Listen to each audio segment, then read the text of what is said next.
तडित्वन्तं शक्त्या तिमिरपरिपन्थी स्फुरणया स्फुरन्नानारत्ना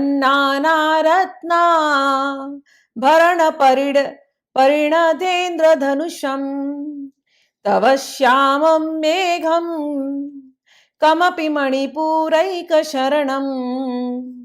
निषेवे वर्षन्तं हरमिहिरतप्तं त्रिभुवनम। हे माँ, तेरे मणिपुर चक्र में मैं तेरे जो श्याम वर्ण के मेघेश्वर इनको कहते हैं और सौदामणि रूप, इसका मैं ध्यान करता हूं। तो मणिपुर चक्र में शिव का जो रूप है उनको मेघेश्वर कहा गया और इनको जो माँ को सौदामणि कहा गया। कहते हैं हे माँ, आप यहाँ पर चमकती हुई जाती हैं।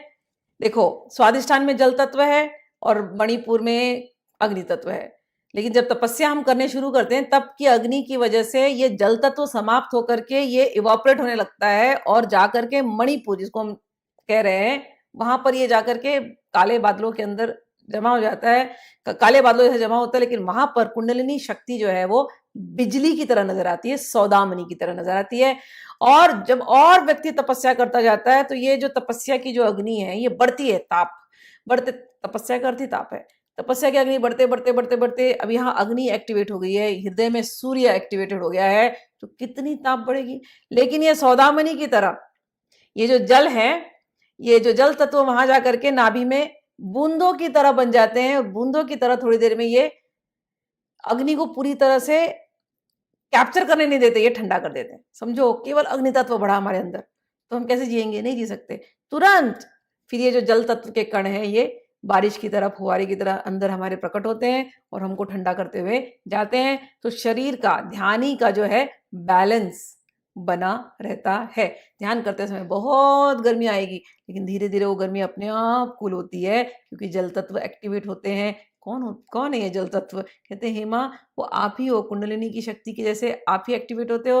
और जब आप एक्टिवेट होते हो और वो जो ध्यानी शांत हो जाता है तो उसको अंदर कहते हैं इंद्रधनुष की तरह नाना रंग दिखाई देते हैं। कहने का अर्थ है जब आप ध्यान में जाते हो तो नाना अनुभव होते हैं।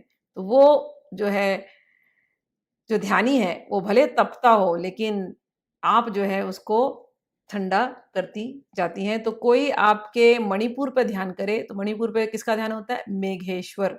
मेघेश्वर का एक और अर्थ होता है, जैसे विष्णु जी का हम ध्यान करते हैं ना, तो विष्णु जी नीले रंग के, श्याम रंग के हैं। कृष्ण का श्याम मेघवर्ण और राधा रानी दामिनी की तरह। तो जैसे थंडर, जैसे मतलब बोलते हैं ना काले क्लाउड्स छा जाए, काली घटा छा जाए और उसमें जब बिजली चमकती है, बिल्कुल वैसा ही एक स्वरूप हमारे नाभि चक्र में प्रकट होता है और हल्की हल्की वर्षा होने लगती है। जब जब तपस्वी एकदम शांत हो जाता है, उसका मन एकदम शांत हो जाता है, निर्मल हो जाता है, तो उसका हम ध्यान करते हैं। इसी में 62 रेज जो हमने श्लोक नंबर 14 में पढ़ा था वो यहाँ पर प्रकट होते हैं।